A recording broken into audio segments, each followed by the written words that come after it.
So we could see from that analysis that these point mutations can have anywhere from no effect to a very small effect to a very large effect.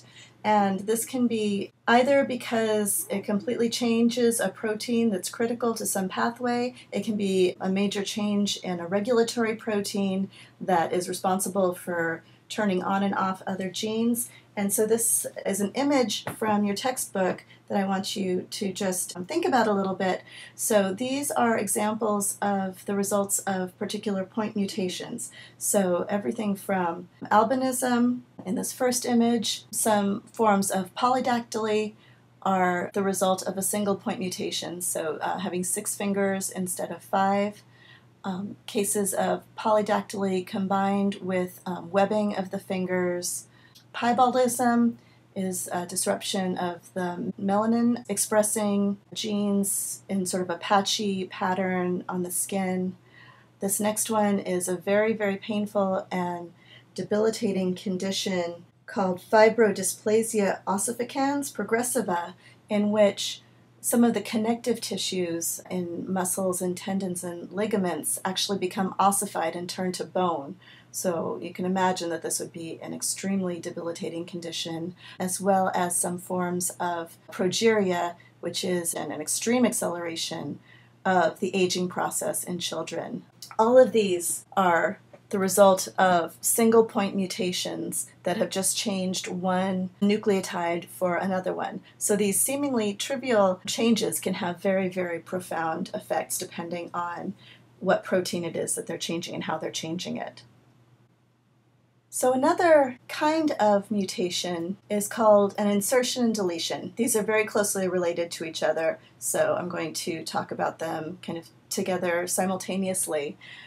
And so an insertion is when a small number of nucleotides are inserted into the genetic code. A deletion is when a small number of nucleotides is eliminated from the DNA strand. And this usually occurs as a result of misalignment between the two DNA strands during replication.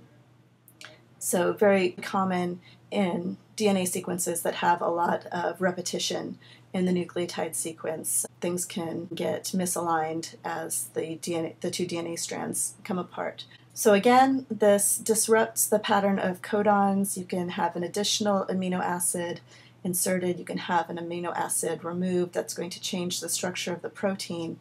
Or if you have something that's not a multiple of 3, you can have what's known as a frame shift mutation, so that all of the codons downstream of that insertion or deletion all the codons will be altered from that point on, and we'll see in class how this happens.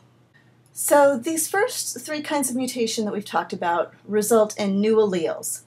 They're changes within the same gene that cause it to be an altered form of that gene. We can also have mutations that result in new genes, and this is most often caused by gene duplication, so simple copying of one or more genes. And this most often happens during this process that we talked about before called crossing over. So remember, this is when the 2 homologous chromosomes line up during meiosis and exchange part of the chromosome. But if these 2 chromosomes line up somewhat offset from each other, they're not exactly lined up, this crossing over is going to be unequal. So unequal crossing over is going to result in certain genes being duplicated and certain genes being deleted. So let's look at how this works. So misalignment causes a different number of genes to be exchanged. So if we look at these 2 that are not lined up, A should be here, right, B here, and so they're not lined up correctly, and then they come together and they touch and they exchange these ends of the chromosomes. Okay, so this one is not affected. It's not one of the chromatids it's crossing over, so we can see that this first one, number 1, still has A, B, C, D, E, F. It's completely normal. This one, the blue one, crossed over between B and C, but the orange one crossed over between C and D. So that means that one of these that resulted from this crossing over has lost C. Where did that C go? It went over to this other chromatid, because when it crossed over, it was not in the same spot. And so one of them got 2 copies of C, and the other one didn't get any. And again, this last one, number 4, is this one that was not involved in that crossing over. It has the normal complement, A, B, C, D, E, F. So what we see is a deletion in this chromatid number 2, C is gone, and a duplication in chromatid number 3. So remember, these are going to be sort of packaged during meiosis 2 into separate gametes. And so if C is something critical to survival, any zygotes that end up with chromatid number 2 are out of luck. They don't have C, they probably won't survive. If the organism can tolerate having 2 copies of chromosome C, the zygotes that form from these gametes are going to have a duplication. They're going to have 2 copies. If C is not critical, chromatid 2 can also survive in the population, and then we would see a deletion of that genetic material. So this unequal crossing over results in 2 normal chromatids, the ones that weren't involved in crossing over. One that's missing gene C, likely non-viable, and one with 2 copies of gene C. Probably fine, although it's possible that an overdose of the gene product might be harmful. So this is looking at the exact same process in a different way. Duplication by unequal crossing over. You can see a pair of homologous chromosomes during meiosis lining up incorrectly. So you can see this one's way over to the right, this dark green one. And so when these chromatids that are next to each other come into contact and exchange material, this light green one is basically not giving any part of the gene to the other chromatid. This dark green one is giving that entire gene to this light green one, and so the result is one of these chromatids has the entire gene sequence duplicated.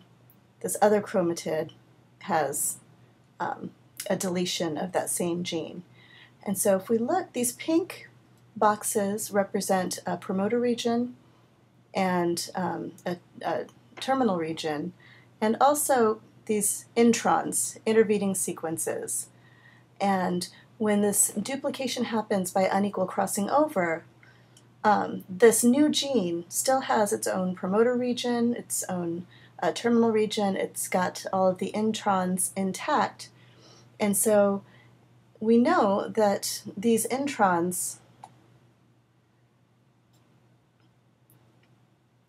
when we see this duplicated gene, it's going to have the exact same set of introns as the gene that it was duplicated from. And so that's one of the ways we can tell that this new gene was the result of a duplication event. And again, this deletion pretty much loses the entire gene as a whole. So this new gene can start to be transcribed immediately. It's got its own promoter, it's got all of the